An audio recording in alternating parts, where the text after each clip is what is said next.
Hi friends, welcome back to our channel. எல்லோரும் எப்படி இருக்கீங்க? கண்டிப்பாக நல்லா இருப்பீங்க நம்புகிறேன். இன்றைக்கி நம்ம சேனலில் எல்லாருக்குமே ரொம்ப யூஸ்ஃபுல்லாக இருக்கக்கூடிய டிப்ஸ் தான் ஷேர் பண்ணியிருக்கேன். உங்கள் வீட்லேயும் காஞ்சு போன லெமன் இருக்குன்னா கண்டிப்பாக அதை தூக்கி போடாதீங்க. நிறைய விஷயத்துக்கு வந்து அதை யூஸ் பண்ணிக்கலாம். அது என்னன்னு தெரிஞ்சுக்க வீடியோவை ஸ்கிப் பண்ணாமல் பாருங்கள். அதுக்கு முன்னாடி நீங்கள் இப்போ தான் நம்ம சேனலை ஃபஸ்ட் டைம் பார்க்குறதா இருந்தால் இப்போவே சப்ஸ்கிரைப் பண்ணிக்கோங்க. கூட இருக்க பெல் சிம்பிளை கிளிக் பண்ணிக்கோங்க. இப்போ வாங்க வீடியோக்குள்ளே போகலாம்.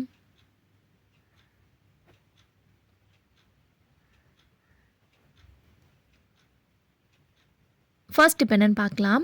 நம்ம காஞ்சு போன லெமன் இருந்துச்சுன்னா அதை வந்து தூக்கி போட்டுருவோம். ஏன்னா அதை வந்து ஜூஸ் பிழிஞ்சு எடுக்கிறது கஷ்டம். இதோட ஸ்கின் வந்து பார்த்திங்கன்னா லைட்டாக தான் ப்ரௌனாக இருக்குது. இன்னும் ரொம்ப காஞ்சு போய் ப்ரௌனாக இருக்கும் பார்த்திங்களா? அந்த மாதிரி லெமன்லாம் இருந்துச்சுன்னா கண்டிப்பாக எடுத்து வச்சுக்கோங்க. தூக்கி போடாதீங்க. அதை இந்த மாதிரி கட் பண்ணிவிட்டு அதோட ஜூஸ் மட்டும் நல்லா வந்து பிழிஞ்சு எடுத்து வச்சுக்கலாம். இப்போ என்கிட்ட அந்த அளவுக்கு காஞ்சு போன லெமன் இல்லை. ஸோ அதனால் நான் இந்த லெமன் எடுத்திருக்கேன். பட் ஆனால் நீங்கள் அந்த லெமனே தாராளமாக எடுத்துக்கலாம். ஸோ இப்போ இதை வந்து லெமன் ஜூஸ் எடுத்து நான் ஒரு கிளாஸில் வந்து வச்சுக்கிறேன். இதை வந்து நான் ஒரு டிப்க்கு வந்து பார்த்திங்கன்னா இதுலேருந்து ஒரு 2 ஸ்பூன் 1 ஸ்பூன் ஆட் பண்ணிப்பேன். ஸோ அது என்னன்னு சொல்லிவிட்டு நான் வீடியோவில் ஒரு டிப்பாக உங்களுக்கு ஷேர் பண்ணுறேன். ஸோ இப்போ இந்த ஜூஸ் எடுத்ததுக்கப்புறம் அதில் இருக்கக்கூடிய சீடெல்லாம் மட்டும் எடுத்துருங்க. ஸோ சீடை எடுத்து போட்டுருங்க. எடுத்துகிட்டு இந்த ஜூஸை வந்து நம்ம ஒரு ஓரமாக வச்சிடலாம். இப்போ நம்ம ஜூஸ் பிழிஞ்ச அந்த தோல் இருக்கு இல்லையா, அதையும் வந்து நம்ம தூக்கி போடக்கூடாது. அதையும் வந்து குட்டி குட்டி பீஸாக வந்து நல்லா கட் பண்ணிக்கோங்க. ஸோ இந்த மாதிரி ஒரு 4லேருந்து 5-6 பீஸ் எவ்வளோ லெமன் இருந்தாலும் இதை வந்து குட்டி குட்டி பீஸாக எடுத்துகிட்டு நல்லா லெமன் பிழிஞ்சதுக்கப்புறம் நீங்கள் நல்லா இருக்கிற லெமனாக இருந்தாலும் இல்லை காஞ்சி போன லெமனாக இருந்தாலும் அதை வந்து நல்லா காய வச்சு எடுத்து வச்சுக்கோங்க. இதை வந்து தூக்கி போடாமல் வெயிலில் காய வச்சு எடுத்துக்கிட்டிங்கன்னா நம்ம க்ளீனிங் பர்பஸ்க்கு வந்து யூஸ் பண்ணிக்கலாம். ஃபஸ்ட்டு வந்து நம்ம பாத்திரம் வாஷ் பண்ணுவோம் இல்லையா, அதுவும் மெயினாக நான்வெஜ் சமைக்கிற டைம்லலாம் வந்து அந்த ஸ்மெல் வந்து அந்த பாத்திரத்தில் இருக்கும். அதை அவாய்ட் பண்ணுறதுக்கு இந்த மாதிரி நம்ம சோப்பெல்லாம் போட்டு ஸ்க்ரப்பர் போட்டு வச்சுருப்போம் இல்லையா, அதில் வந்து அந்த லெமன் பீஸை வந்து போட்டு விட்டுருங்க. இந்த மாதிரி போட்டு வச்சுட்டு நீங்கள் பாத்திரம் வாஷ் பண்ணும்போது எண்ணெய் பிசுக்கெல்லாம் இருந்தாலும் போயிடும். அதே மாதிரி பாத்திரத்தில் வந்து இந்த லெமனோட ஸ்மெல் வந்து பார்த்திங்கன்னா இருக்கும். உங்களுக்கு நல்லா நான்வெஜ்லாம் நம்ம முட்டைலாம் போட்டோன்னா அந்த ஸ்மெல்லாம் இருக்கும். அதெல்லாம் வந்து பார்த்திங்கன்னா இந்த மாதிரி நீங்கள் போட்டு வச்சு வாஷ் பண்ணுறனால அவாய்ட் பண்ணிக்கலாம். அதே மாதிரி இப்போ தண்ணியை வந்து நல்லா சூடு பண்ணி கொதிக்க வச்சுருக்கேன். அதில் வந்து நம்ம லெமன் தோலையும் வந்து நான் போட்டு நல்லா கொதிக்க வச்சு எடுத்துக்கிட்டேன். இதில் வந்து நான் டிஷ் வாஷ் லிக்விட் ஊற்றிக்கிறேன். நீங்கள் டிஷ் வாஷ் லிக்விட் இல்லைனா ஷாம்பு இருந்துச்சுன்னா கூட போட்டுக்கலாம். இதில் வந்து நம்மளோட கிச்சனோட டவல்ஸ் இருக்கும் இல்லையா, அதை வந்து நம்ம வாஷ் பண்ணும்போது அதில் இருக்கக்கூடிய கரை அழுக்கு எண்ணெய் பிசுக்கெல்லாம் போகணுன்னா இந்த டிப்பை ஃபாலோ பண்ணிக்கோங்க. ஸோ அந்த தண்ணியில் இந்த லெமன் தோலை வந்து இந்த மாதிரி போட்டுட்டு ஒரு 1/2 அன் ஹவர் இதை ஊற விட்டுட்டாலே போதும்.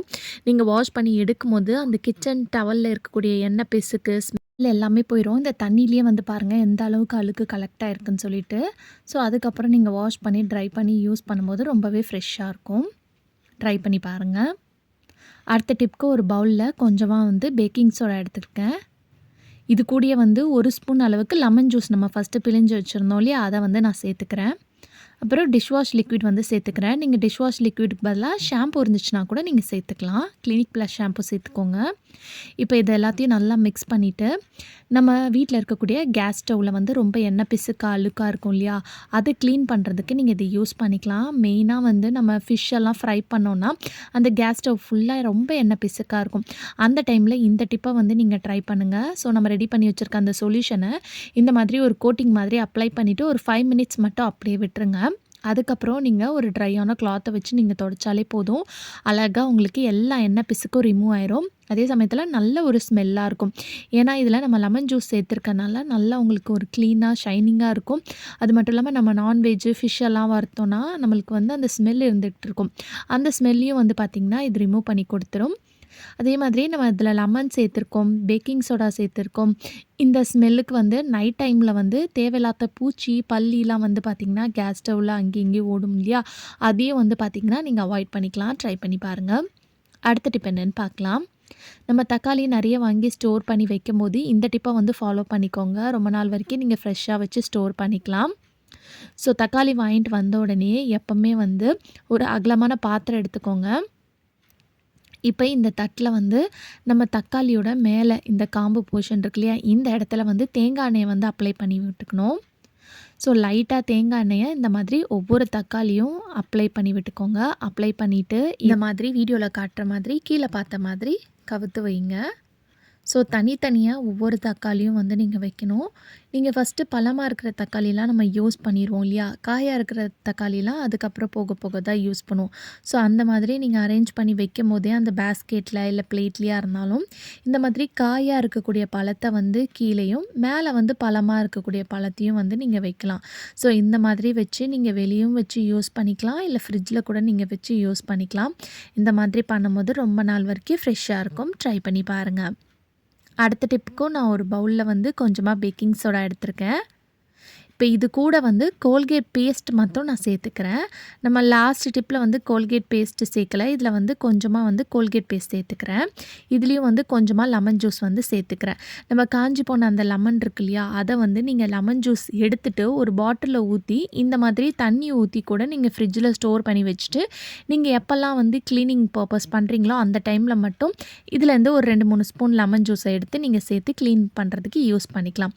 இப்போ நம்ம வீட்டில் இருக்கக்கூடிய இந்த மாதிரி ஸ்டீலில் இருக்கக்கூடிய கிளாஸு, அப்புறம் கண்ணாடியில் இருக்கக்கூடிய கிளாஸஸ்லாம் வந்து துரு பிடிச்சி போயிருக்கு, ரொம்ப அழுக்காக இருக்குன்னா அதை க்ளீன் பண்ணுறதுக்கு இந்த சொல்யூஷனை நீங்கள் யூஸ் பண்ணிக்கலாம்.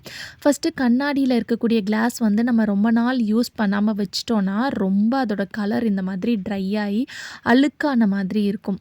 ஒரு பார்க்குறதுக்கே வந்து பார்த்திங்கன்னா ரொம்ப பழசான மாதிரி இருக்கும். ஏன்னா நம்ம ரொம்ப நாள் கழிஞ்சு யூஸ் பண்ணாமல் இருந்துட்டு யூஸ் பண்ணுறனால. ஸோ அதை க்ளீன் பண்ணுறதுக்கு இந்த சொல்யூஷனை வச்சு நல்லா லைட்டாக இந்த மாதிரி ஸ்க்ரப் பண்ணி விடுங்க. அப்படி இல்லை ஒரு 10 நிமிஷம் வந்து அந்த தண்ணியில் வந்து இந்த கிளாஸ் பொருளெல்லாம் வந்து நீங்கள் ஊற கூட வச்சிடலாம். ஊற வச்சுட்டு நீங்கள் க்ளீன் பண்ணிங்கன்னா ஈஸியாக வந்து பார்த்திங்கன்னா உங்கள் வேலை முடிஞ்சிடும். ஸோ இந்த கிளாஸ் வந்து ஃபஸ்ட்டு எப்படி இருக்குது, ஆனால் க்ளீன் பண்ணதுக்கப்புறம் பாருங்கள், நம்ம புதுசாக வாங்கும்போது எந்த அளவுக்கு வந்து பளிச்சுன்னு இருக்குமோ அந்த மாதிரி மாறிடும்.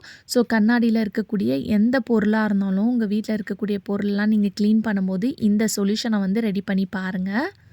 ஸோ இந்த மாதிரி லைட்டாக மேலேயும் உள்ளேயும் வந்து, ஏன்னா உள்ளெல்லாம் வந்து உப்பு கரை ஆன மாதிரி இருக்கும். சம்டைம் கிளாஸ்லாம் ரொம்ப கரை படிஞ்சு போயிருக்கும்.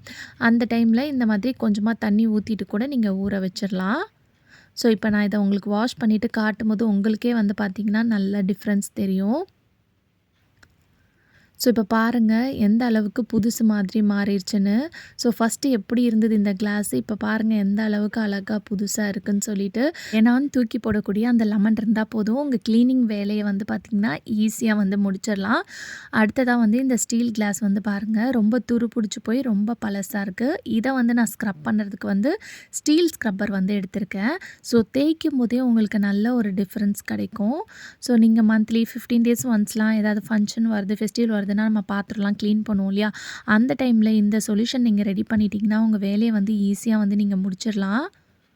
ஸோ இது வந்து ரொம்ப பழசாயிருச்சு, அங்கங்கே வந்து பார்த்திங்கன்னா துரு பிடிச்சி போன மாதிரி கரையாக இருந்தது. ஸோ இந்த சொல்யூஷன் ரெடி பண்ணி நான் க்ளீன் பண்ணதுக்கப்புறம் எந்த அளவுக்கு புதுசு மாதிரி இருக்குதுன்னு பாருங்கள். ஸோ கண்டிப்பாக இந்த டிப் பிடிச்சிருந்துச்சுன்னா இந்த வீடியோ உங்கள் ஃப்ரெண்ட்ஸ் அண்ட் ஃபேமிலிஸ் கூட ஷேர் பண்ணிக்கோங்க. அடுத்த டிப் என்னென்னு பார்க்கலாம். அதே சேம் சொல்யூஷனே தான்.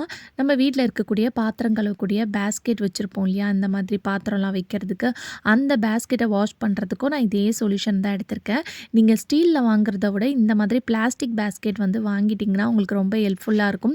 ஏன்னா நம்ம ஸ்டீலில் வாங்கும்போது துரு பிடிச்சி போயிடும். பட் ஆனால் நீங்கள் பிளாஸ்டிக்கில் வாங்கும்போது உங்களுக்கு அந்த ப்ராப்ளம் இருக்காது. அதுவும் ஸ்டீலில் வாங்கும்போது ரொம்ப விலை அதிகமாக இருக்கும். பிளாஸ்டிக்கில் வந்து 700லேயே வாங்கிடலாம்.